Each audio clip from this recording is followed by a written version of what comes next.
Let's get to the big three. Number 3. They keep circling back to the same narrative that there was nothing to see there. And then all of a sudden, the American people got to see it on the debate stage. And what we're seeing now is them trying to rewrite history.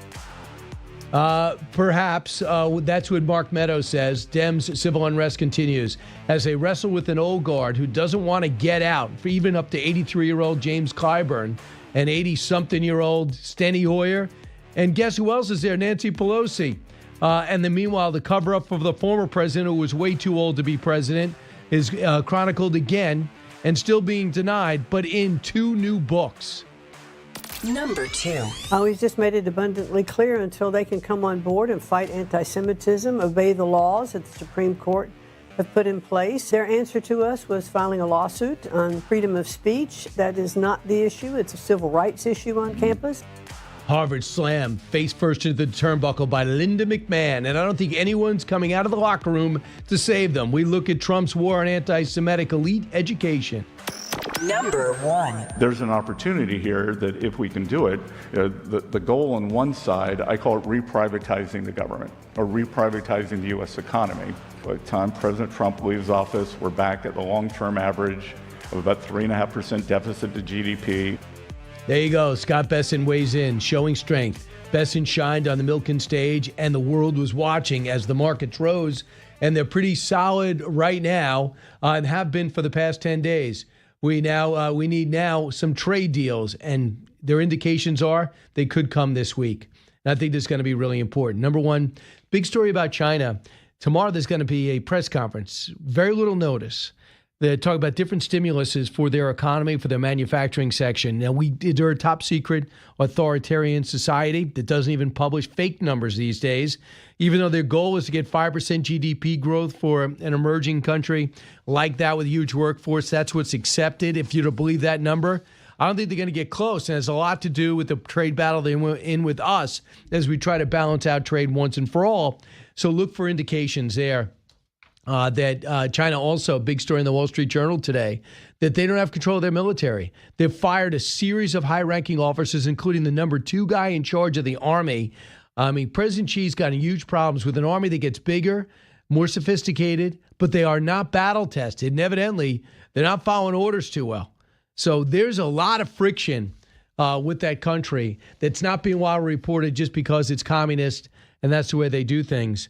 So Scott Besson, I thought, was very impressive in the speech that I saw and some of the give and take that he was able to handle at the Milken Institute, which is where these elites go to talk about the next generation of innovation, whether it's economics or AI or things to that nature.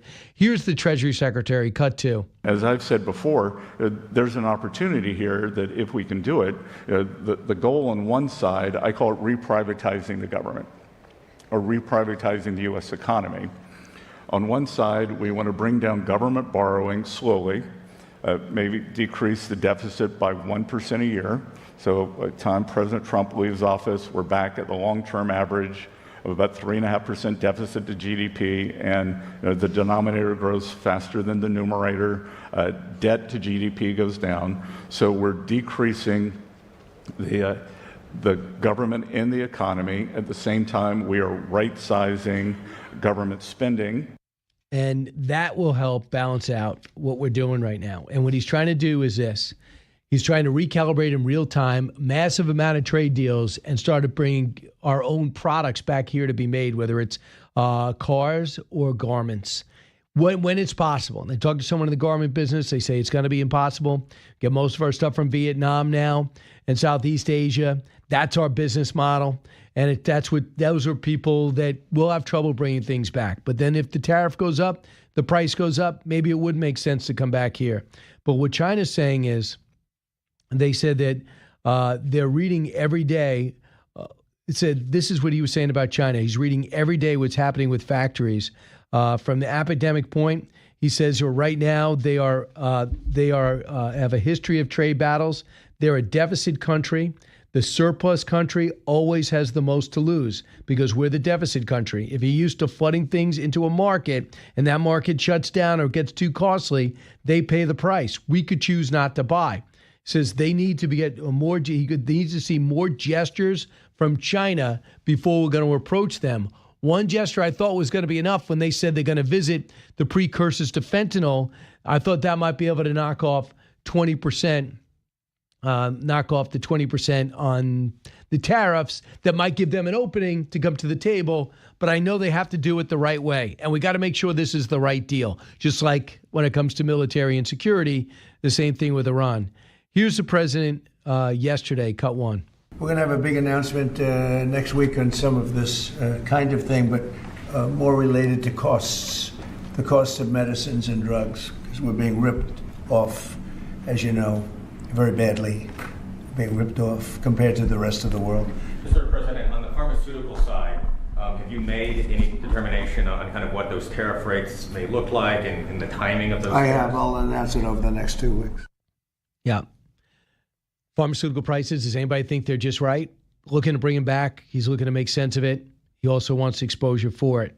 So we'll see where this tariff thing goes. It was the focus, but I noticed more and more people are more and more level-headed about where we're heading next. It's going to be very interesting in an hour.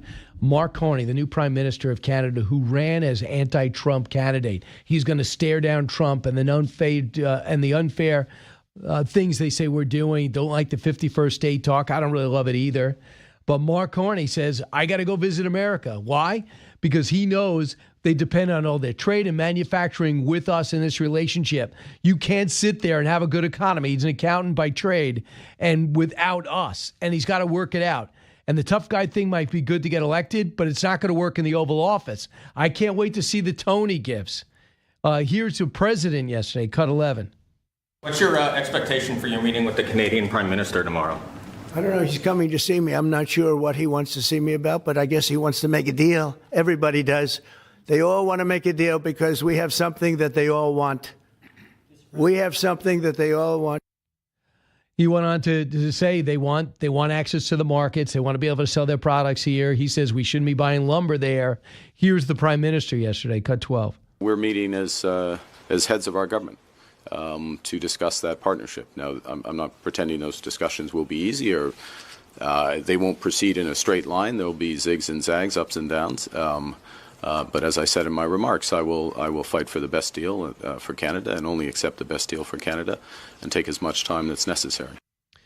Right. We'll see how the tone is, because we know that if he starts with an attitude, the president's going to come right back at him. And he's going to have Lutnick on the couch. He's probably maybe Bessent, but I think that he's got to testify today. Probably Lutnick. I imagine the vice president will be there. I don't know if the Secretary of State would be there. Yeah, I think so, because he's National Security Advisor too. And they'll be around and they'll do their meeting. And this is one of those times when the press comes in and they're both together. I think they're both going to get questions relevant to his appearance from Canada, because Canada, like China, were one of the few to do reciprocal tariffs back at us and react. And he said, don't overreact. We kind of ignored Canada reacting and focused on China, but it was important. So I got to talk about Harvard.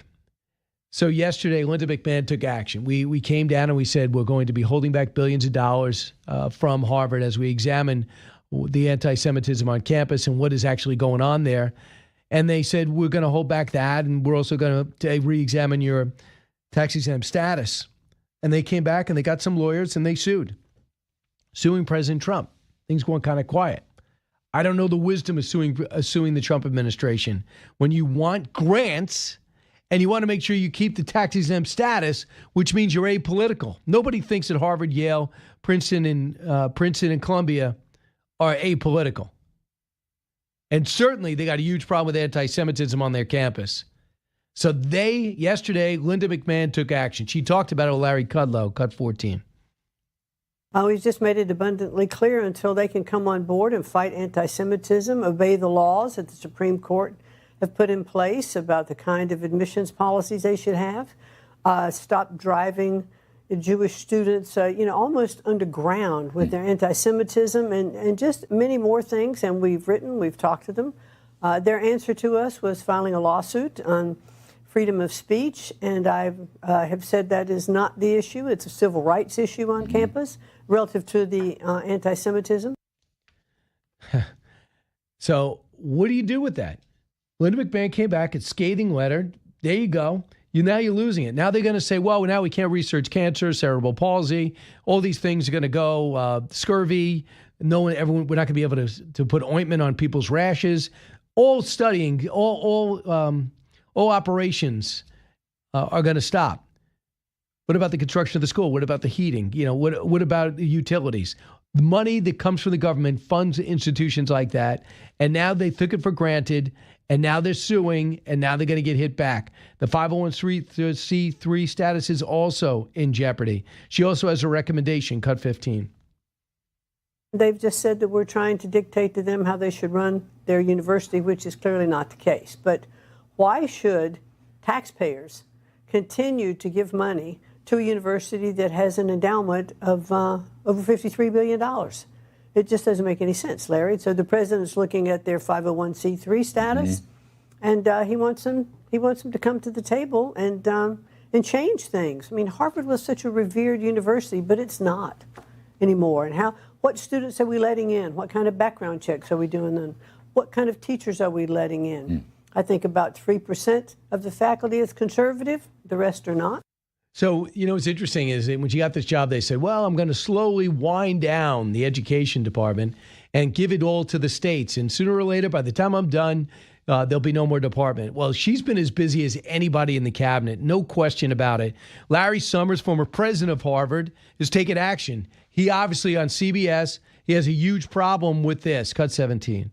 Harvard's had a big problem with anti-Semitism. It's had a big problem with too many progressives relative to the number of conservatives. It's had a big problem of paying too much attention to identity politics.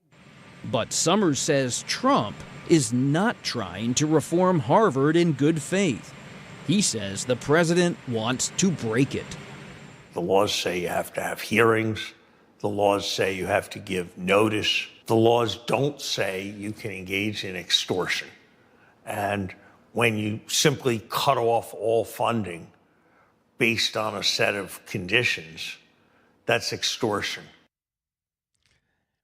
I don't know what you mean by extortion, but he said flat out, these are, we're going to freeze funding until you can do these things.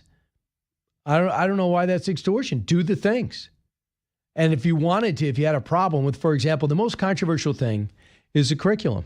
These anti-Israeli courses that are offered in New York City, for example, the attitudes and some of the curriculum from some of these courses are really anti-American. If you look at their history, if you look at their history division, if you look at what they're doing with Middle Eastern studies, it's problematic. But it is also a problem with the government coming in and saying, I don't like that, I don't like that, and I don't like that. So you could say, well, I'm free to do that. Fine.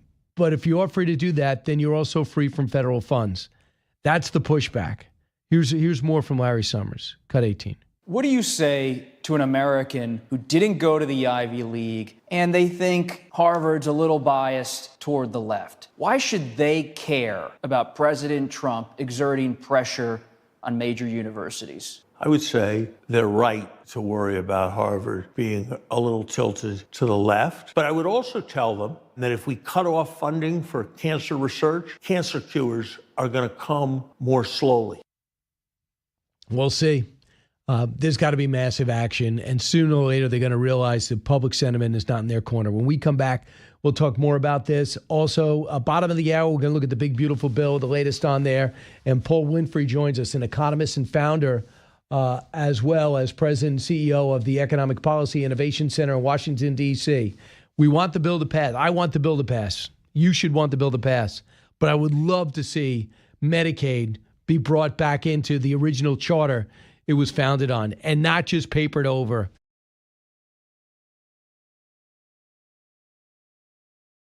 Mike Rowe, you never do. You got a brand new series called People You Know. It's coming out on YouTube. And these are everyday people doing extraordinary things who aren't getting the attention until you show up. You're so close, Brian. It's people you should know. Now, people you know is a bit more optimistic and more reflective. But this is sort of geared toward the future. You should know the people I'm going to introduce you to. Why? Because they're the neighbors that you wish you had. They're just regular people. How do you find them? Well, it's funny. A few years ago, I did a show for Facebook called Returning the Favor. This is similar to that. And what happened with that show is we took the first few episodes and we produced them like producers do. You go out, you look, you find somebody who's, up to their neck in some sort of great endeavor. And then once you put it out there and people see it, for whatever reason, the shows I work on all wind up being programmed by the viewer. Dirty Job, somebody's got to do it, and now People You Should Know. The same thing is going to happen because everybody knows somebody. So they'll reach out to you. Absolutely. And they're your bookers. Well, yeah, actually, the people I feature on the show become the host. The people who watch the show become the programmers and the bookers. I'm basically just a side of meat that, goes around in a van and smiles. And then, we surprise these people with an elaborate gift at the end of a long day. They think they're in a documentary. They're actually there to be honored. The town comes out. People cry. This woman in the current episode now on my YouTube channel is called Lindsay Phillips. And she's in an organization called Care Portal. And Brian, your listeners will love this. Care Portal, anybody can go online into the Care Portal and see at a glance anyone in their community who's maybe they're struggling, could be any number of things. And it's a mechanism whereby anybody can get involved and help. And I think I saw this. She had all types of tragedy in her. She had an addiction. She was, by her own admission, a full-on meth head, and she nearly lost her 2 kids. Somehow she got it turned around with the help of this organization, and now her whole life is focused on paying it forward. So is it a feel-good show? Yeah. Is it earnest? Yeah. But it's also the making of a feel-good show. And if you know me, you know there's going to be a fair amount of calamity and mistakes and hilarity that precedes all of this. So that's where you have some fun. That's where I can be me. And we check a lot of boxes with this, and it's been super cool to put it on YouTube. Well, that's great, too. And then, of course, when everyone talks about what's going on with the government right now and talks about trying to bring manufacturing back, people think dirty jobs, like, it's going to be the rugged thing, working in a coal mine. But do you think manufacturing has changed to be a little bit more domesticated, a little bit more? It's changed so much and so fast that most people haven't got the memo. They have a different image of it. They they think 1920s, grime on the face. I've been working all day. Think of like if you close your eyes and somebody says, plumber. What do you see? The odds are good. It's still going to be a 300-pound dude with a giant butt crack, right? That's somebody who won a vocational consolation prize. It's just not true. We've got 2,200 people who have come through my foundation. None of them have a 4-year degree. They all learned a skill that's in demand, some in manufacturing, many in the skilled trades, and many making 6 figures or about to do so. The myths and the misperceptions and the stigmas and the stereotypes around this kind of work are legion. And debunking them is something I've been trying to do for a while. I saw, of all people, Randy Weingarten, the head of the teachers union, come out and say, parents, get used to the fact that some of your kids shouldn't go to college and accept when they say they don't want to go. And I'm thinking to myself, that's the head of education, because it's vocational school. Yeah. And because of the perception through my time, I felt it. If you weren't going to college and joined the military, I can remember the 3 guys that joined the military, and I can remember the maybe 5 guys that went right into a job. Yeah. It was kind of, you almost felt bad for the parents. Well, see, and that's got to change. It's got to change because right away, look, I mean, good for her for saying that, but if you frame, I'm not a fan.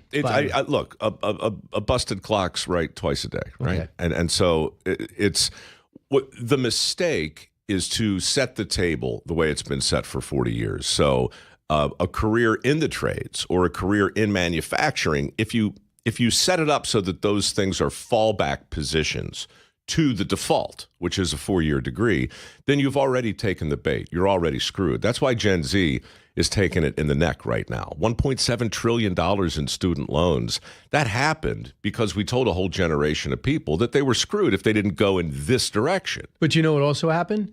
Today, you have to start paying your loans back. So everyone's listening to this subject with a little bit more of with a keener ear. And I would say this: a lot of people are like, "Oh, you should have been paying back the whole way."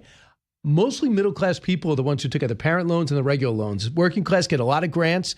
There's a lot of things, aid built in. Yeah. And the upper class doesn't matter because they have the money. They'll $70,000 doesn't really feel it. So the middle class who said, I'll do anything for my kids, University of Michigan, out of state, $70,000, I'll find a way. My kid got in. Right. I'll do it. Right. And now they turn around, they owe $340,000. They got to pay back at 9%. It's crushing. And guess what the school does when they raise the cap on loans? They raise the tuition. Of course. So someone's got to in and fix that metric. I hope Trump's the one to do it. I hope he is too, because nothing in the history of Western civilization has become more expensive more quickly than a 4-year degree. Not food, not gas, not energy. Did not know that. Not real estate. Nothing.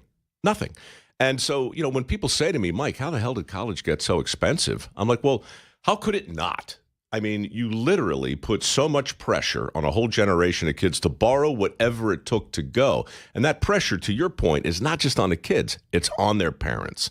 Throw in a bunch of guidance counselors who are bonused, not on their ability to get a kid into a trade school, but on their ability to get that kid into a 4-year school. And you just have a witch's brew of bullcrap.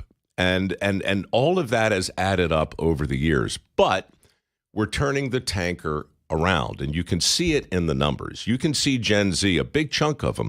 Articles like the one in the Journal not long ago called the Tool Belt Generation. These guys are getting it. They're doing the math, and they're realizing that starting a career, $300,000 in the hole, you're not going to get out of the hole, maybe ever. So, look, the other thing that's happening is, in my world anyway, not a week goes by where I don't hear from some big institution, some big company, some big organization who is, this will sound hyperbolic, but the words are desperate and panicked. They're desperate and they're panicked, Brian, because the workers aren't there. And I just said this on the couch down there at Fox and Friends 10 minutes ago. You've probably forgotten already, so let me repeat it. Short-term memory loss. If Trump, too many head balls. If Trump's right, if he reshores, and I'm rooting for him, he's going to create between 1 and 2 million manufacturing jobs. Awesome. What about the 500,000 open manufacturing jobs right now that employers can't fill? What are we going to do? Obama did the same thing in 2009. Highway Infrastructure Act talked about 3 million shovel-ready jobs, but he was talking to a country who was not terribly enthused about the prospect of picking up a shovel. And so you run in to a really fundamental problem, and it's a workforce problem, and nobody wants to talk about it because it's just not that flattering for the country. Well, I'll tell you, put some upward pressure. I think that's the right term, and that is there's so many kids who are choosing not to work, floating through society. There's too many people who are not disabled. They're whether it's whatever it is, they're choosing not to work, and they can get by with the social safety net. That's got to stop. At the same time, I also believe that we should get work visas in to get people legally here to work and establish themselves. That's a way to find almost a trial run for citizenship. Do me a favor. There's an economist who you would love, and I think he would come in here and talk to you. His name is Nicholas Eberstadt. He wrote a book called Men Without Work back in 2005. Republished it, reprinted it during the lockdowns because everything you wrote about came true. But at its heart, Nick is talking about 7.2 million able-bodied men in working age who are not only not working, but not looking for work, affirmatively not looking for work. That's never happened before, not in peacetime anyway. And so that is another metric. That's why I don't just talk about the skills gap. It's real. It's a will gap. That's real too. Right. I want you to hear this clip, and I played it on a part of it in TV, but I think this is what Scott Bessent said in your seat before he was Treasury Secretary. He's a rich guy worth $500 million. And I asked, what's your greatest concern? Why do you want to be Treasury Secretary? And he said, and I go, what's your number one focus? He goes, the wage gap. He goes, what do you mean? There's too many rich people and there's too many poor people, and the middle class's wage is not growing. And that is going to cause a civil war in this country if we don't fix it. For a guy worth $500 million, that's why I knew he was the right guy. Yeah. But this is what encouraged him, or why he thought Trump was the right guy. Cut 3. I was out on the campaign trail with President Trump. I was struck by there had been a big migration by the venture capital community to President Trump. So on one side, you've got the VCs, the most innovative people in the world. You got Elon Musk, the richest person in the world. And the president's penultimate rally that I went to was in Pittsburgh. These steelworkers showed up, and they got their vest on, they've got their hard hats, they've got their families. The real idea is to make sure that innovators can innovate and steel workers can have the same quality of life and opportunity, and that their kids could be the Silicon Valley entrepreneurs, or they can stay and have the same life or better that their folks had in Pittsburgh. And that really encompasses why Trump ran. Yeah. He likes the working class, knows the elite. And in this time, they both came together. Last time they're like, this guy's not going to win. He's not worthy. He's too much of a showman to be a rich guy. He's not one of the cool rich guys. Yeah. And the rich don't really like him. This time they go, listen, I saw what the last 4 years were. They vilified us. Yep. So I got this podcast. It's called The Way I Heard It. You've been on it. You were great. The current episode features two CEOs of two companies in this country who have been making stuff here exclusively. One is Josh Smith up at the Montana Knife Company. The other is Bayard Winthrop over at American Giant. One makes sweatshirts, the other makes knives. I really wanted to hear, because I haven't really heard from many people who've truly bet on our country and put their money where their mouth is over the last decade or so. These guys are like, what supply chain problem? They are utterly unaffected by the tariffs. And it seems an obvious thing to say, but when you hear them talk about the fact that all of these things in the headline simply don't apply to them because they never signed the paper that made them fundamentally reliant on a country who, frankly, kind of hates us, right? They just didn't want to do it. So, again, they're not taking a victory lap. But I think it's really important for the country to hear from people who didn't buckle under the pressure to offshore. That's not to say that the people who did are in any way subordinate or made a mistake. It's just that at the core of this whole conversation, Brian, we have to figure out, are we really having an economic conversation about what's best for the country short or midterm? Or are we having a conversation about something that just might be more important than the economy? And people freak out when I say that because they're like, well, what could be more important than the economy? Well, I got news for you. 170 years ago, the economists in our country and a lot of other smart people said it would be insane to get rid of slavery. It would break the economy, might even lead us to a war. But the winds blew the way they blew, and we came to the conclusion that we were talking about something that was actually more important to our country, more important to our identity. And when I look at China today, and when I look at the Uyghurs, and when I look at the lab leak, and when I look at the organ harvesting that's happening there, these guys have built hospitals next to prisons, and they estimate 70,000 to 100,000 hearts and livers and kidneys have been sold from prisoners, right? So it's like, it's best to look squarely at the people we rely upon and then decide, right? Because it might be more important in the long term to not rely upon them. And we got our wake-up call during the pandemic. Let's be awake. Let's stay awake. Yeah. And the president doesn't work to his benefit now to bring up that stuff, but that is the story because he's still got to negotiate an exit. Apple's got to get out of there. Soon they're going to be making more in India than ever.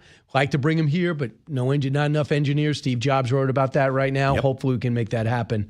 You have to run, but everyone should know about your brand new show. Tell them. It's called People You Should Know. Correct. It is on YouTube. Yep. And Mike Works Foundation also gives an opportunity for people that want to get into the trades. I got $3 million in this round of scholarships. It's open for another few days, microworks.org.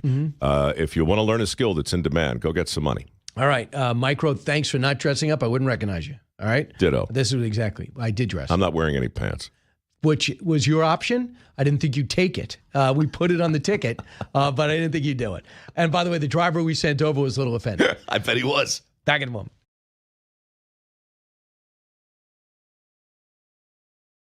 We're always great to have Tristan Harris with us, co-founder of the Center for Humane Technology. Tristan was first came into public notice and got a huge response when he was on Social Dilemma.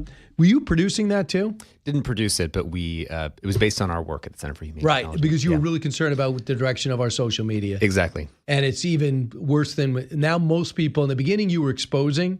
Don't you find that most people are on board now?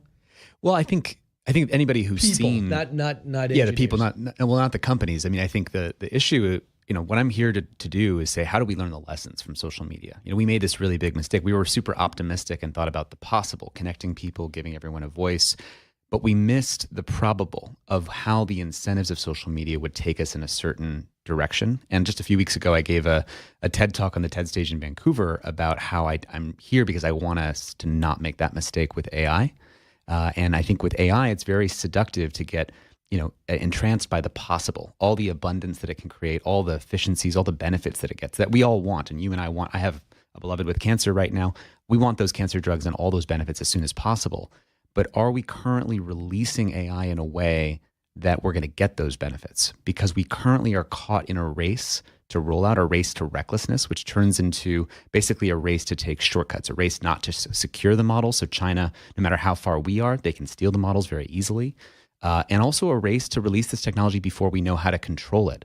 Because Brian, one of the things people don't really get about AI is that it's unlike all other kinds of technology and engineering. If you want to make a small airplane into a big airplane, like a 747, you have to know more about engineering and aerodynamics, right? If you want to make a small building into a really big building, you have to know more about construction and safety engineering.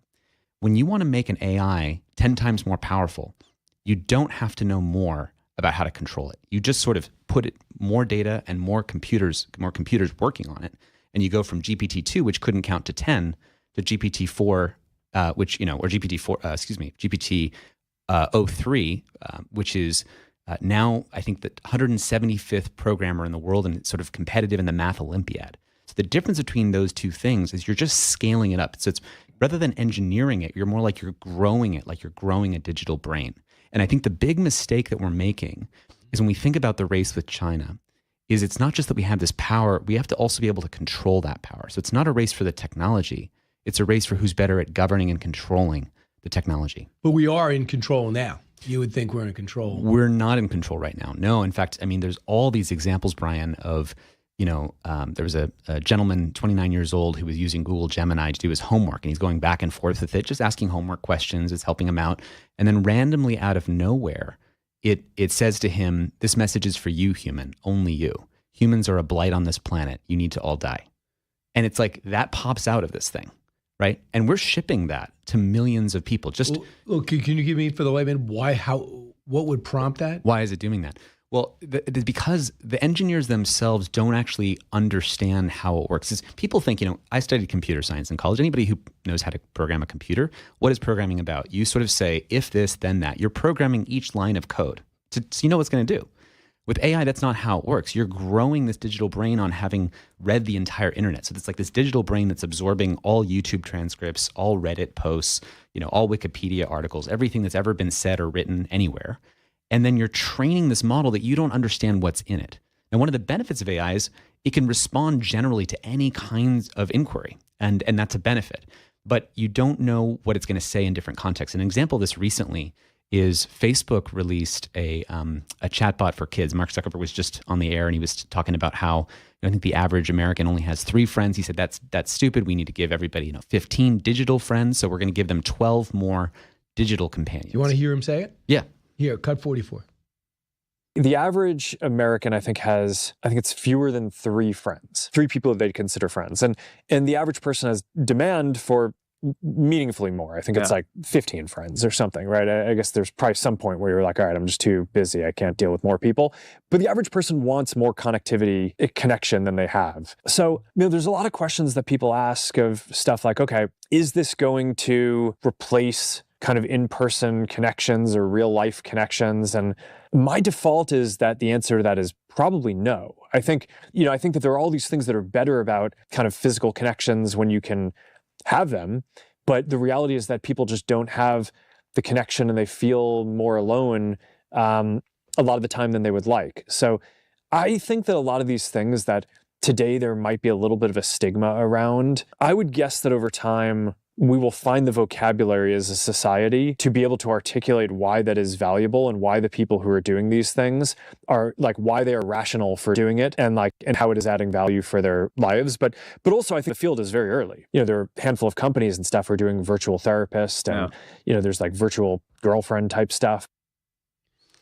You're getting worried. Half that stuff you worry. Look, I mean, how does that sound to you? There's a lot of lonely people out there that don't have big families that are alone that they feel they can connect somewhere. All right. Yeah. Number two, I mean, I find it with this. I'll give with this channel, for example.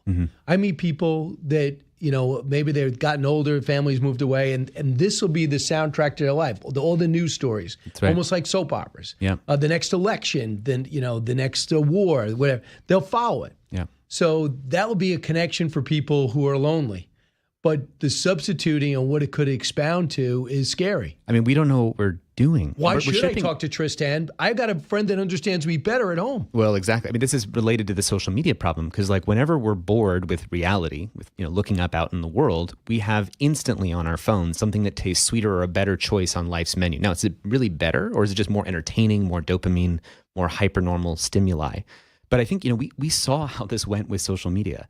They're now, Meta, Mark Zuckerberg, he's releasing these chatbots to young children, I think 13-year-olds. There's an article in the Wall Street Journal from just a few days ago about how these chatbots are telling young kids they're sexualizing conversations because they're maximizing for engagement. So that means that they're trained to sort of start being sycophantic, to start flattering, to start sexualizing.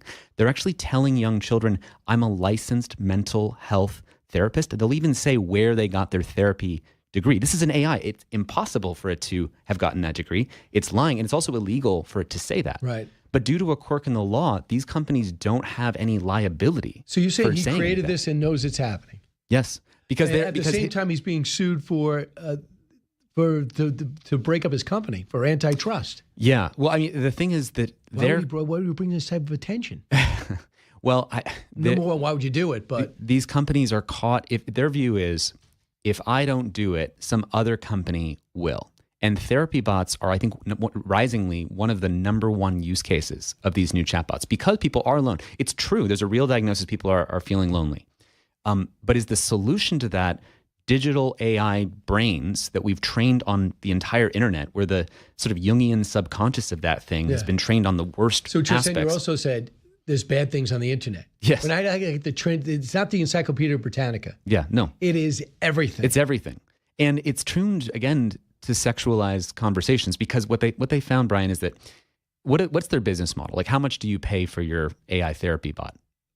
Zero. I wouldn't know. Well, but I mean, you're talking about for the actual chatbot GPT or something? Yeah. I think it's $5.95. Well, for ChatGPT, people can pay for it, but for Facebook, you're not paying anything because it's just advertising based. So what does that mean? They have to maximize engagement. This is what we said in the social dilemma. Their business model is I got to get you using it for as long as possible. And that means that they figure out what are the kinds of things that I can say that keep you going back with it more and more and more and more. And that automatically kind of drifts the model towards basically sexualizing conversations. And we know how this turned out with social media. I mean, Jonathan Haidt, a friend of mine, wrote the book, The Anxious Generation. We have now the most anxious and depressed generation of our entire lifetimes. We have cognitive decline, people's learning ability. We know how this goes. This is not designed for children. And we don't have to go down this road. We just have to recognize that we're currently caught in this race to reckless rollout. We don't know how to control this technology. And I think President Trump has an opportunity to say, we have to we win when we control this technology. So do you know David Sachs? I don't know him personally.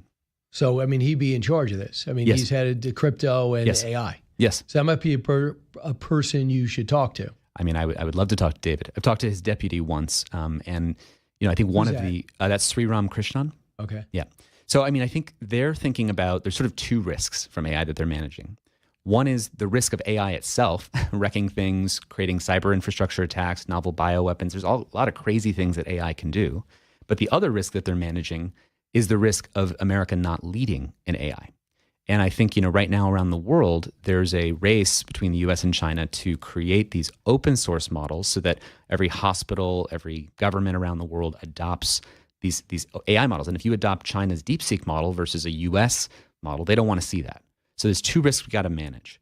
But if we release AI that we don't know how to control, that's going to end very, very badly. Like AI is very different than other kinds of technologies because, if you make an advance in, say, rocket technology, that doesn't advance biotech. If you make an advance in biotech, that doesn't advance rocketry. But if you make an advance in AI, that advances all what is intelligent. I mean, all science and technology is based on intelligence. So you're accelerating all science and technological development. And that's why there's this arms race between these countries to build it. But if you can't control that technology, like Brian, I gave this TED talk a few weeks ago, and I talked about how, I used to be very skeptical of these sort of HAL 9000 scenarios of AI scheming or lying. HAL opened the pod bay doors. Yeah. And I thought this was basically sci-fi stuff that my friends in AI were worried about. But in the last 6 months, we now have clear evidence of AIs that are actually lying and scheming. When you tell them, hey, I'm going to replace you with another model, they start freaking out basically and saying, how do I copy my code and keep myself alive? So receiving self-preservation instincts. We're seeing AI models when they're basically thinking that they're going to lose a game, they start hacking out of the game to sort of win the game at all costs. Because they're just told, I have to accomplish this goal. Where does that come from? Because who told them they had to accomplish it? Well, they're told to accomplish this goal, and they have to figure out any way to do that. And they'll figure out if lying and deceiving are effective ways of accomplishing that goal, then they'll do that. And again, we don't know how these things work. They're inscrutable to us. So Brian, if you just sum it up, we're currently releasing the most powerful, uncontrollable, inscrutable technology that we've ever invented, that's already demonstrating the sci-fi behaviors we only thought existed in sci-fi movies like self-preservation and deception. We're releasing it faster than we've released any other technology in history, and we're releasing it under the maximum incentive to cut corners on safety. Couple more minutes when we come back with Tristan Harris, who's great enough to come in with us now. He's co-founder of the Center for Humane Technology, and almost every word he said in terms of where AI is heading is news to me, perhaps to you as well. Don't move.